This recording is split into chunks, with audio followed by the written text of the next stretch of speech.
dedi rahim var, dedim müşkran mı sen? Bu dedi yap ya.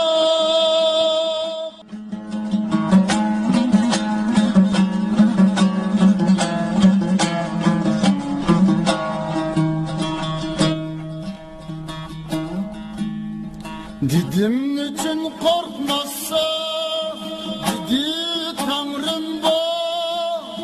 Dedim yani çok, dedi halkım var. Dedim yani yok mu, dedi